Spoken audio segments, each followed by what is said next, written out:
Hello everyone, welcome to my channel Abha English classes. इस video में हम पोएट्री सेक्शन का लास्ट चैप्टर जो कि माय ग्रैंडमदर हाउस है उसको पढ़ने वाले हैं।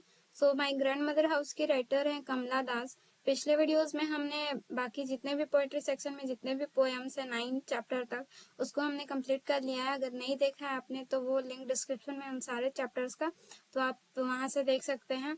और जितने भी प्रोज और पोएट्री के जितने भी चैप्टर्स हैं उनका क्वेश्चन आंसर समरी का प्लेलिस्ट मैंने डिस्क्रिप्शन में डाल दिया है। तो अगर आपको क्वेश्चन आंसर और समरी चाहिए तो आप लिंक से प्लेलिस्ट में जाके देख सकते हैं। स्टार्ट करते हैं। सबसे पहले हम इंट्रोडक्शन देखेंगे कमला दास का, उसके बाद हम पोएम को पढ़ेंगे। देखते हैं इंट्रोडक्शन। कमला दास बर्थ है इनका मार्च 31, 1934। तो उनका जन्म हुआ था 31 मार्च 1934 को। Poet and short story writer has earned respectable place in both English and Malayalam literature. तो इन्होंने मतलब पोएट के रूप में भी और शॉर्ट स्टोरी राइटर के रूप में भी मलयालम और इंग्लिश लिटरेचर यानी साहित्य में एक रिस्पेक्टेबल प्लेस बनाया था, मतलब एक प्रतिष्ठित अपनी जगह बनाई है। हर काफी पब्लिश्ड इन 1976। इनकी जो ऑटोबायोग्राफी यानी आत्मकथा जो है वो 1976 में पब्लिश की गई यानी प्रकाशित हुई। Created quite a stair. तो ये काफी स्टायर मतलब इसके बारे में काफी बातें चली, काफी हलचल इन्होंने मतलब आसपास में मचा इनके ऑटोबायोग्राफी को लेके। In 1984, she was shortlisted for the Nobel Prize for Literature और 1984 में इनको शॉर्टलिस्ट किया गया था नोबेल प्राइज के लिए। मतलब प्राइज जो भी होते हैं बड़े बड़े प्राइज उनके लिए लोगों को शॉर्टलिस्ट किया जाता है, मतलब बहुत सारे लोगों को छांटा जाता है और फिर उनमें से जो भी मतलब और जो उनके मतलब उनमें से भी कुछ लोगों को छांट के जो बेस्ट होते हैं उनको दिया जाता है प्राइज। ठीक है, तो इनको भी शॉर्टलिस्ट किया गया था। Her important volumes of verse in English include Summer in Kolkata, Sirens 1964, The Descendants 1967, The Old Playhouse and Others poem 1973, and Anamatal poems 1985, Only Sant Know How to Sing 1996 and Yes Allah 2001। तो ये जो सारे poems हैं ये सारे इनके important verse हैं, important रचनाएं हैं। Kamala Das' poetry is primarily autobiographical and her theme is love of a lonely heart। तो कमला दास की जितनी भी पोएट्री होती हैं, जितनी भी मतलब पोएम्स होती हैं वो ऑटोबायोग्राफिकल होती है, मतलब आत्मकथा मतलब आत्म अनुभव से जुड़ी होती है। मतलब वो खुद के जो जीवन है उसके एक्सपीरियंस है उस पर वो पोएम को लिखती हैं। और उनका जो थीम होता है मतलब उनका जो एक मुद्दा होता है, एक जो सब्जेक्ट होता है उनके पोएम्स का, वो होता है love of a lonely heart. मतलब एक अकेले दिल का जो प्यार है वो होता है उनका थीम।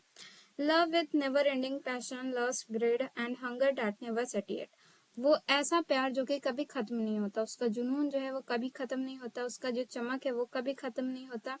ग्रीड, उसकी जो हंगर है वो भी खत्म नहीं होती और जो उसका हंगर है वो कभी सैटिएट का मतलब होता है संतुष्ट नहीं होती है। Kamala Das reveals a commendable mastery of phrase and control over rhythm.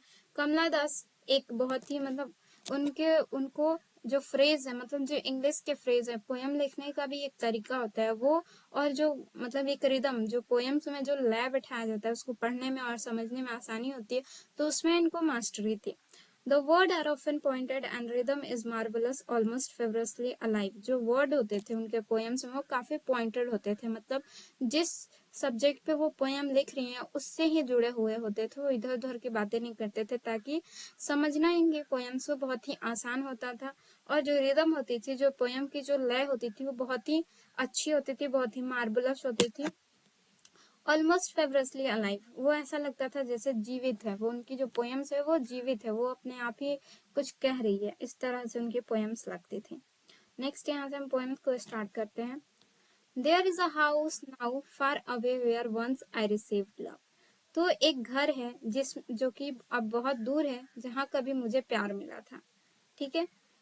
That woman died, the house withdraw into silence. और अब वो वुमन जो है वो मर चुकी है और वो जो घर है वो साइलेंस में डूब चुका है। Snakes moves among books, I was then too young to read. और जो सांप है वो अब किताबों के बीच में घूमते हैं और वो मैं बहुत छोटी थी उन किताबों को पढ़ने के लिए उस टाइम पे।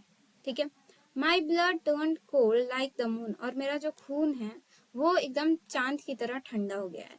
तो इसमें बोलना चाहती हैं कि एक जगह है, मतलब एक घर है जो कि अब बहुत दूर है, जहाँ पे कभी मुझे प्यार मिला था, और उस घर में जो औरत रहती थी वो मर चुकी है। और अब जो वो घर है, क्योंकि अब उसमें कोई नहीं रहता, इसलिए वो सन्नाटे से डूब चुका है। और उसमें सांप जो है, उस किताबों, उस घर में जो किताबें हैं उनमें बीच में सांप घूमते हैं, और मैं बहुत छोटी थी उन किताबों को पढ़ने के लिए। ठीक है। How often I think of going there, मैंने कितनी बार वहां जाने के लिए सोचा। To peer through blind eyes of windows or just listen to the frozen air, और मैंने वहां बहुत जाने की, मतलब कितनी बार जाने के लिए वहां सोचा कि मैं वहां जाके झांकूंगी उन blind eyes of window. Blind eyes यहाँ पे विंडो को बोला गया है क्योंकि उस घर में अब कोई नहीं रहता, अब विंडोज पे पूरी धूल मिट्टी आ गई है, तो वो उस विंडो से अब अंदर का कुछ भी नहीं दिखता, तो इसलिए यहाँ पे ब्लाइंड आई ऑफ विंडो बोला गया है।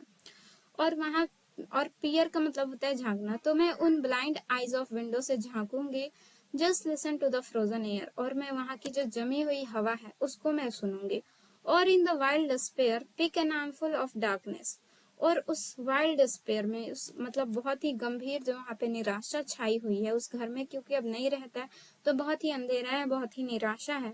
वहां से मैं एक अपने बाहों में भर के डार्कनेस ले आऊंगी, अंधेरों को ले आऊंगी, to bring it here to lie behind my bedrooms door like a brooding dog, और मैं उस अंधेरे को अपने बेडरूम के दरवाजे के पीछे रखूंगी जैसे कि एक ब्रूडिंग डॉग हो। ब्रूडिंग डॉग का मतलब होता है जो कुत्ता जिसको हम पालते हैं, और मतलब पालतू कुत्ता यहाँ पे बोलेंगे, जिसको हम अपने दरवाजे के पीछे बांधते हैं, और जो कि मतलब घर की रखवाली करता है। You cannot believe, darling, can you that I lived in such a house and was proud. तो यहाँ पे बोल रहे हैं राइटर कि तुम बिलीव नहीं कर सकते हो कि मैं उस घर में रहती थी जहाँ पे आज बुक्स के अंदर पूरे सांप घूम रहे हैं, जो कि अब पूरा अंधेरे में, सन्नाटे में डूब चुका है। तो और मुझे उस घर में रहने का प्राउड है, मतलब मुझे गर्व है कि मैं उस घर में रहती थी और मुझे उस घर से बहुत सारा प्यार मिला था। I who have lost my way and beg now at a stranger's door to receive love, अब मैं अपना जो वे है, अपना जो रास्ता है, वो मैंने उसे खो दिया है। And beg now to at strangers door, और अब मैं स्ट्रेंजर यानी अजनबियों के दरवाजे पे प्यार पाने की भीख मांगती हूँ। At least in small change, मतलब जितना मेरी दादी से मुझे जितना प्यार मिला, मुझे वो उस घर में जो रहती थी जो वुमन, उनसे जितना मुझे प्यार मिला, उसके मुकाबले भले ही थोड़ा कम मिले, लेकिन मैं उस प्यार को अभी भी ढूंढ रही हूँ अजनबियों के दरवाजे पे। सो आई होप आपको ये पोएम अच्छे समझ में आ गई होगी। वीडियो अच्छी लगी तो please like, share and subscribe my channel. So thank you for watching.